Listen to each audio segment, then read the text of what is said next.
What up, fam? Yo, John Sanders here with Limitless Hoops. Thanks for joining us on this Monday afternoon. We got a workout tonight at Skinner Middle School. Then on Wednesday, we are at the courts in Northland. And then Friday, no workout this Friday. Why? Because on Thursday, we are going to San Diego.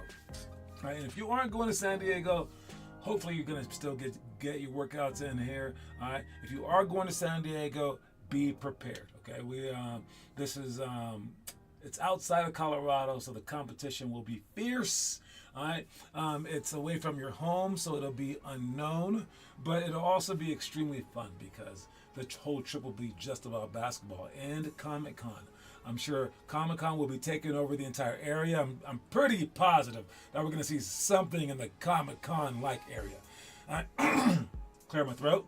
All right. If you're following our book, you should be doing the work, right? You should be doing the homework. You should be doing all that stuff. But you know what books are?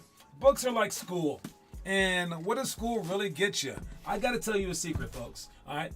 School and homework are not essential. Your parents aren't going to want to tell you that. Your parents don't want you to hear that. But school and homework, you don't need them to live a great life. You don't need them to become educated. There's some people who have never attended school that are way more educated or smarter intellectual than everyone who's ever gone to school. But I'll tell you this, for the most part, for the masses, for the in general public, for like 99% of people, school is amazing. School and doing homework is like essential for like life. In that same regard, for our homework and for our school and our curriculum, people are right. You're right. You don't need to do it. It's not essential. It's not like without this, you have no chance to make anywhere ever. You will never go to the NBA without this. No. I'll go ahead and say that no one in the NBA currently today has ever seen this book. Don't worry about it. But just like school and just like homework, having a regimen and doing it, especially when I've outlined it for you, it's pretty crucial. You might stand a chance to be able to do it without this, to be able to do it without showing us, right? It's not like you guys go home and do your homework and then don't turn it in, right? So for those of you guys who are saying, no, I am a smart kid.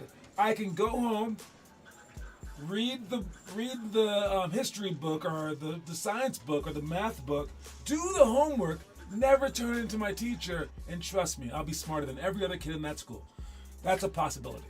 But there's a reason they ask you to turn it in. There's a reason that they grade you. There's a reason that you go to school. There's a reason that you go there with other people, right? For all you homeschool kids out there who are doing it on your own, right? But those reasons are the same reasons that I'm having you do our homework, and I'm having you come to our works, and I'm having you post the homework so that we can see it. All right? So it's possible. It's possible you can do it. Now, when we get new kids in our program, I will kind of push them to do the homework. But I can't push them too hard because I do need that money. I really do. So you don't want to be like, yo, do the homework, kid. And this kid comes in, he's like, I want to make the NBA, which every kid says. I want to make D1. I want to make my varsity team. They all say that. But you can't really hold them to that. You got to understand after a while, they're lying. Just take their money. But before that, you got to push them a little bit, right? Because that's my job as a coach, to push them. And we know our levels of inspiration / motivation. And this is the order that I go in. So if you've been there before, if you've ever joined our program, at the beginning of the program, I will push you a whole lot harder than I do toward the middle portion of you attending our workouts, okay? After a while, I will give up on you. But here's the order. First, when you come in to our program, I'm going to assume that you're amazing. I'm going to assume that you're amazing, and I'm going to hope that you can inspire others. I'm going to give you a chance to walk in, and hopefully this is the guy, this is the girl who's going to inspire everyone in our program. And I'm going to mention the homework and be like, would you like to post your hard work on our website so other people can see it? And sooner or later, probably within a few seconds, that passes. And their answer is a resounding, no, I will not. I will not be showing you my hard work. And I go, fair enough. Fair enough. You don't want to inspire others. All right, you just want to keep it to yourself. Good. Then I go to the second level, which is inspire yourself. So I go, okay, let's just see if you can inspire yourself. All right, and I want you to post the homework so that you can see all your work done. All right, and that's when I ask you. So I aim for that particular route. All right, well, you want to post it so that you can see your hard work over the years, so you can continue to inspire yourself. And then they say, no, I will not do that. So I go, okay, cool, I'll move on. I'll ask them again, and by now they're getting pretty annoying. They're like, is he still talking to me? By now they're getting pretty annoyed. So they're like, is he still talking to me? Is he still asking me to post on this stupid page? I don't want to do that. I see other kids doing that. I don't want to do that. And then I say, but how about the positive? How about the positive? Will you post on there because I'll think that you're the best kid? I'll play you more. I will assume that you want it, and I will focus on you more. I'll give you my attention. That's a positive route. And again, the kid probably says no, because we only have about 7 kids posting homework ever, right? But yet we have 50 kids in our program. So the most part of people, usually they don't post. So this kid will probably say no to that as well. So then I'll try negative. And I will try negative. I will have to just dabble in the negative because maybe that's how they're pushed. And I'll say, yo, listen, man, I'm gonna need you to post some homework. If you don't post homework, I'm gonna run you. I'm gonna call you out in front of everybody in a negative way, maybe. All right, and usually by that time I get them thinking about it, and then most people again will say no. Then after that comes the last stage. After I want you to inspire others by posting the homework, and then I want you to inspire yourself by posting it, then I try the positive, then I try the negative. The last one is the hardest one. I ignore you. I assume you will never post it, and I will never, ever try to get you to post again. At that point in time, I've given up on you. I've given up on you ever being a person to do your homework and go to school and become a doctor. But again, like I said in the beginning, you might be able to do it by yourself. You may be able to truly look at all your teachers at school and say, shut up. I don't need you. And then when they say, do your homework, you say, shut up. I don't need to do the homework. You don't know me. I'm going to become a scientist, an historian, a mathematician, a doctor, a lawyer without doing homework at school. That's just who I am. And if you really put that out there to the entire world, there are some kids who can do that. It's just not the majority of them, and it's silly to even think so. So when I ask you guys to do the homework, that's why I'm asking you. I'm asking you for the same reason that your school would want you to do the homework there. So you can get better, so I can judge you, so I can see that, so you can inspire others, so you can inspire yourself, so we can put some positivity out there and everything else that goes along with it. So then the results will be there in the end. And at the end of the day, you will get better because of it. Trust me.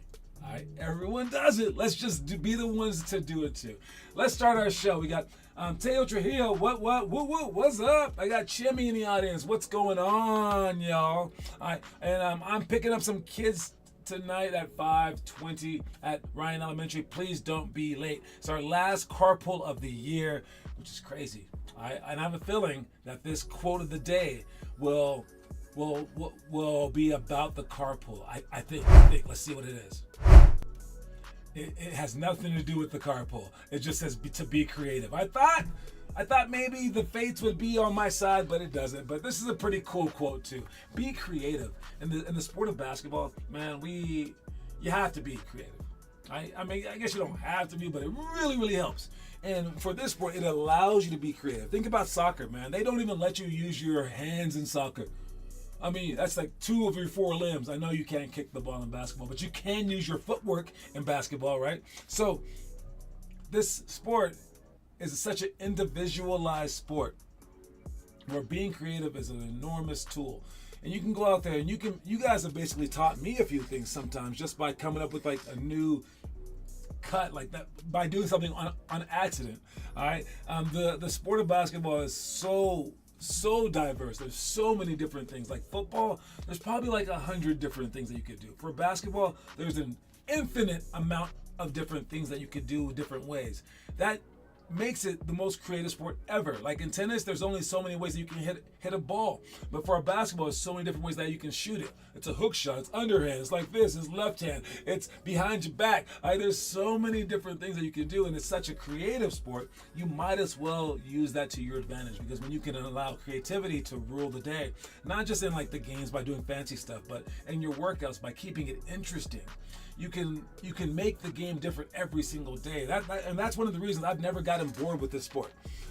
I've never really taken time off of basketball since I was maybe 4th grade. Like, I've never taken like more than a week off of basketball ever in my life, and I'm not sick of it because it's so interesting and so creative. So that's the quote of the day. The 2-word quote of the day for this Monday is be creative. All right. Now moving on to our first thing that I want to talk about. I believe, man, which section is this in?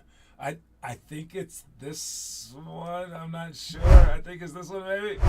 I think it's this one. All right. But yes, it's Kevin Durant is upset that he was left out of the new Nike Olympic commercial. Can you believe that?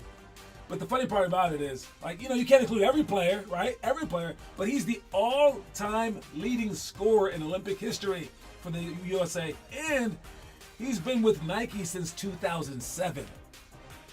Do you think that they just forgot about him? Did they think that he would be injured by now? How could they leave their main guy out? I know, like, LeBron James is one of their main guys, but like, dude, Kevin Durant's the man, all right? But is he the man on the team? Is he the man on the team?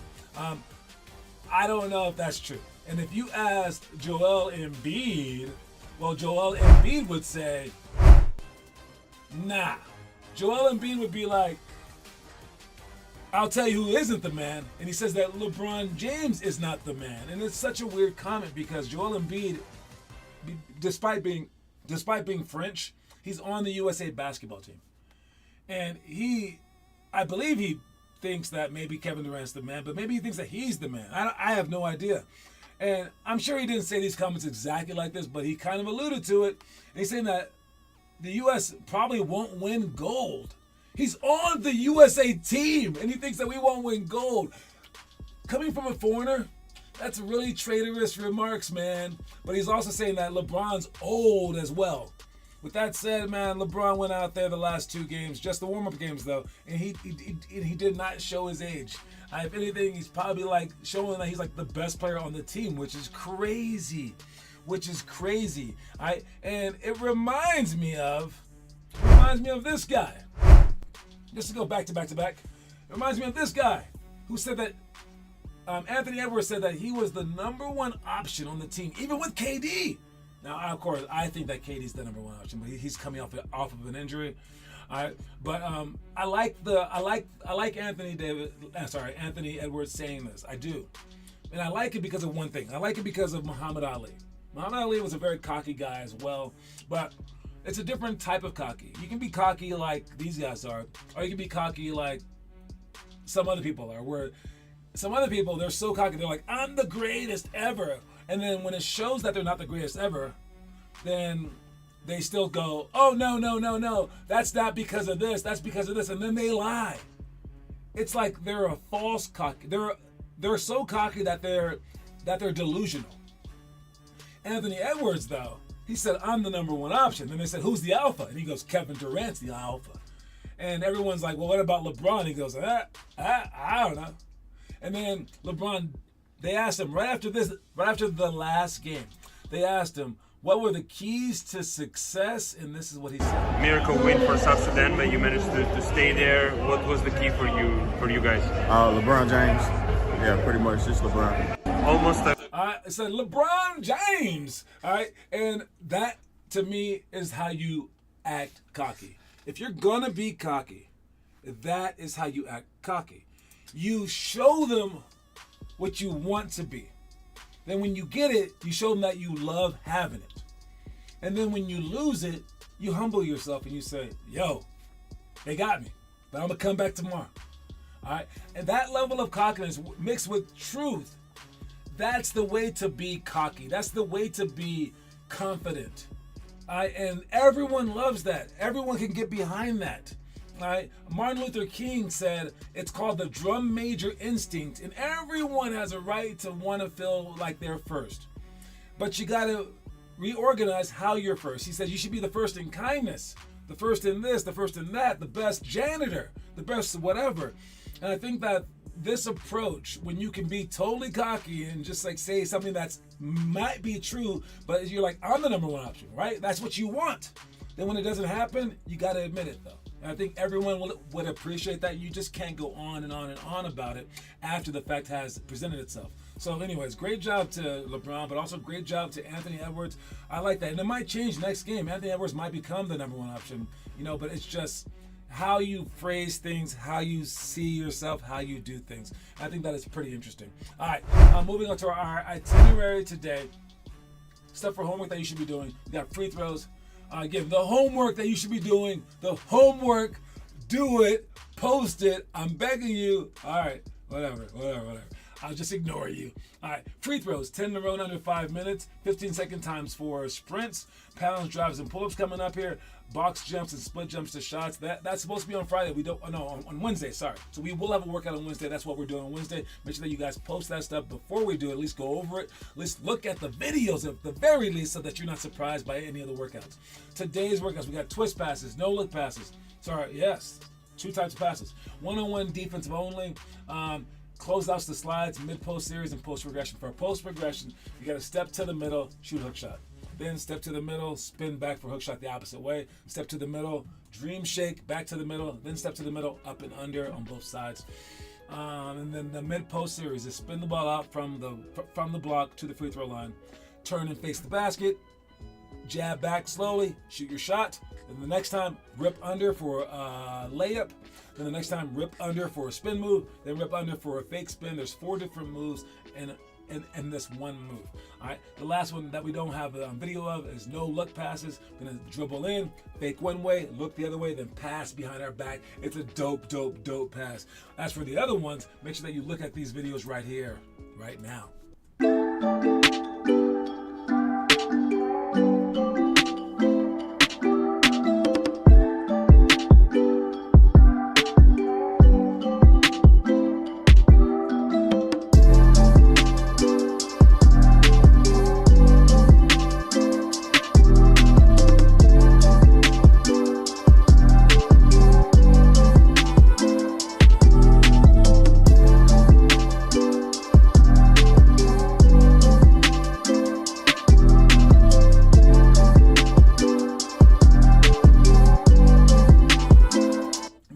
You are standing up like those guys are. You want to be in an offensive, strong position the entire time. You don't want to stand straight up and down.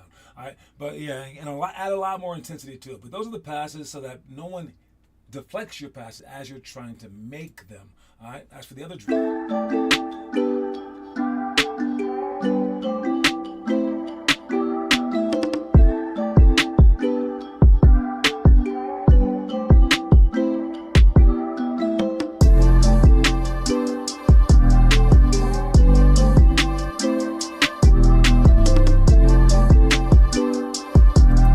That's the backwards one-on-one where you have to earn the right to be on defense. You got to score on someone to be on defense, and if you keep stopping them, every time that you stop them, you get 1 point, the first one to 10 wins. So it's the backwards style of one-on-one. Next one, last one.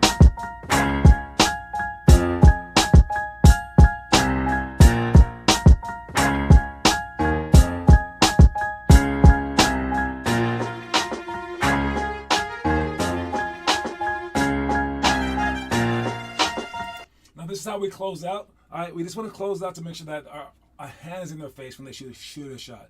But we want to be prepared as they drive. So we're going to practice this exact drill. We're going to sprint out, slide to the side, slide back, just to strengthen our muscles, but also to strengthen our mental, what is that called? Like being able to respond to this outside stimulus, reactions, our mental reaction speed. All right, and speaking of homework, let's see who's been posting the homework. Because as I always say, you are what you do, not what you say you'll do. All right, we got drills and ball handling. Nice job, Weston. That was yesterday. And that was about it. Man, no one's been posting lately. Oh, that's why I'm giving the homework speech. All right, post that stuff. Let's get better. We're about to go to San Diego, guys. Post that homework. Be prepared for it, dudes. All right, but yeah, someone did post some ball pals coming up here. That was Lincoln, wherever he's at. Haven't seen Lincoln in a bit. I think he's still on the road. On the road again. I can't wait to get on the road again. That's where we're headed, folks. All right, and moving on to our story of the day. The idea is not to block every shot.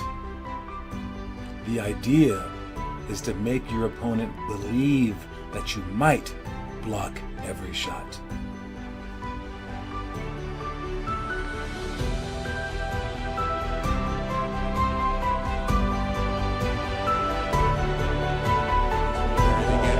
Fell asleep there. Brown gives it up.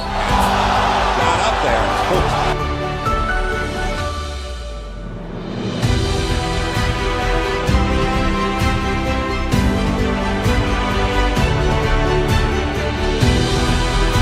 Up and away.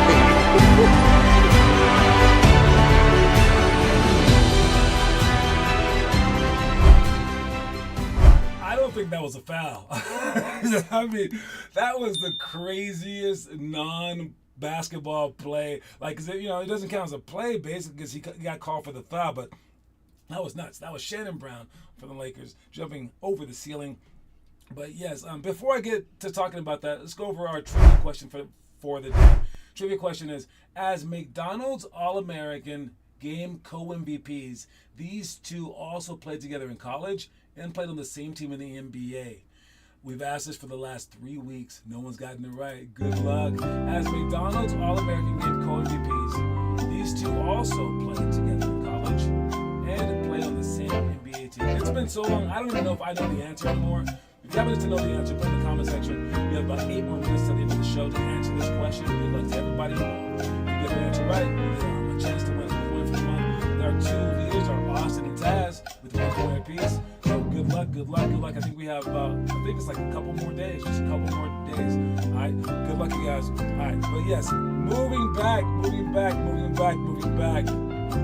Stop the music. You haven't until the end of the show to answer that. But yes, moving back to the story of the day. It's the idea is not to block every shot. The idea is to make your opponent believe that you might block every shot. And I don't think I really learned this until like later on in life, like really, because I'm just like you guys. Like I'm a basketball player that likes to show off. So when you block a shot, you want to go boom, right? You can't even display what block means. Like block in sign language, it's probably like this. That's what block means, right? I don't want you guys swinging down on blocks. All right, the only time I will allow you to swing down on blocks, if you must, I say never, okay? If you must swing away at a block, is if you are in help side helping them out. Because if you're guarding a man and you go like this, he can just pump fake you. He can move the ball. He can draw a foul on you. It's a risky play. Or even the referee will just see this and they'll call it just because they saw you swing down. So understand that. All right, referees call calls so fast they don't even really know if you hit them or not. So who cares if you got all ball? You swung down. But beyond that, if you do hit the ball, where does the ball go? Chances are not to you and not to your teammates. So blocking the ball is like giving it right back to the other team.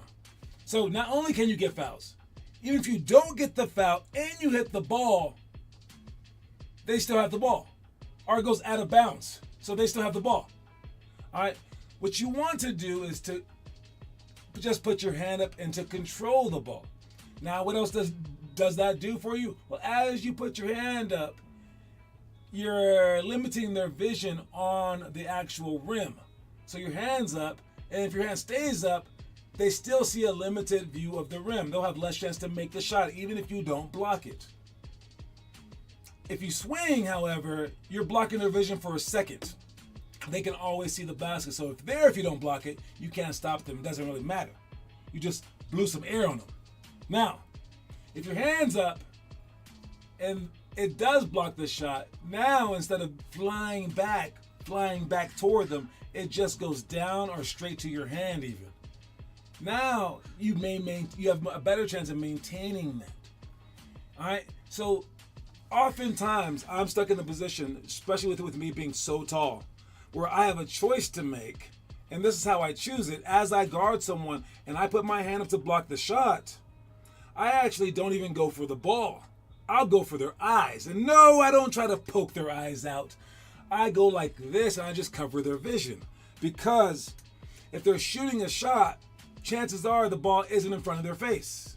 Some people do shoot like that. They shouldn't shoot like that. I probably shoot like that. Don't do that. But yes, the ball's probably like to the side. So if you try to block the ball, you're actually not covering their eyes at all. So let's say that you block, what? How many times do you block a shot that you try to block?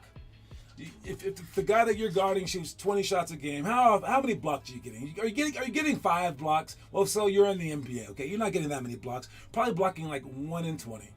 1 in 10 at max. Let's call it 1 in 10, and you're just a great shot blocker. Great shot blocker. Every 10 times that someone shoots, you block one of them. That is an amazing shot blocker, okay? So we'll start with the amazing. You're probably below that, but we'll start with the amazing. So if you block 1 in 10 shots, that means 9 of 10 shots weren't blocked. And that means that they saw the basket 10 of 10 times. You only lower their percentage by this much. If you go for their eyes without tapping them in the eyes, just cover their eyes. Now you've messed up 10 out of 10 shots. So now they have a choice. All right, you might scare them trying to block their shot. So let me see, Ben Simmons and D'Angelo Russell. Oh, let me check that answer in a second. Let me finish this. So you might block their shot. All right, but if you don't, then they can see the basket 10 out of 10 times. For this one, you don't ever have to block their shot. You may never block their shot, but they can't see the basket. How many shots can you make blindfold? All right, that's what we want to do. And I'll oftentimes even have a block. I will straight have a block, my hand's over the ball, and I will move my hand at the last second. Because that's an even harder shot to make. And I want the ball to go off the rim so my team can get the ball rather than me even get the block that goes out of bounds. So be aware of that. You just want to be a shot. You want to be a threat of being a shot blocker. You don't need to actually block the shots. Don't get those fouls. Be smarter than that. Now, let's check this. Because, again, I honestly forgot it. I forgot the answer. D'Angelo Russell. Let me type it in McDonald's. All-American. Okay, let's type that in. All right, so Ben Simmons was in the 2015 McDonald's All-American game. If I look at the MVPs from that one, who got the MVP? Let me type it in. MVP of the 2000. The East defeated the West. All right, the MVP was, what did it say? Chiek Diallo was the MVP. Chiek Diallo was the MVP. Wait, is this the right one? Was Ben Simmons in this game? Yeah. So, yeah, Ben Simmons had 10 points. He was not even the MVP. So that is not the right answer. You guys can try again next week, I suppose. That is not the right answer. I repeat, not the right answer. What else was I going to talk about? Oh, I was going to show you guys something. And watch this crap. This is insane. And this is my reaction to the insanity. Watch this. This is crazy. I just hit a bounce dunk. He's trying to do a bounce dunk. Show us your effort. Every year until I injured my knee. Then came surgery. So and this it is took the me guy. 2 interesting detail I told the guys on the court today. Every time I tried to that? make a new dunk for several days, I always Do you see that? He's trying to jump, bounce the ball, and make it go in. Do you think this is even possible? He says it's the most elusive dunk in the history of the planet, but I'm going to fast forward through the whole video, and the answer is yes. The answer is yes. Here it goes right here.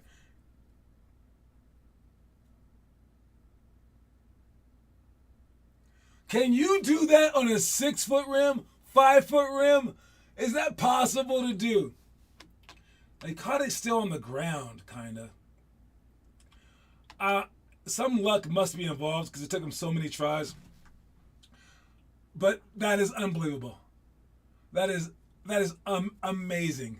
And congratulations to this guy, whatever his name. What is his name? Miller Dunks is his website. So Miller Dunks on YouTube. Congratulations, you've gained a few extra followers. That is unbelievable. Are you guys creative enough to do that? Speaking of creativity, don't forget our quote of the day is be creative. I will see you guys tonight. If you're coming to my carpool, please show up on time. I'll see you guys soon. All right, that's my time. Talk to y'all later, man. See you on San Diego too. Yeah. Peace out.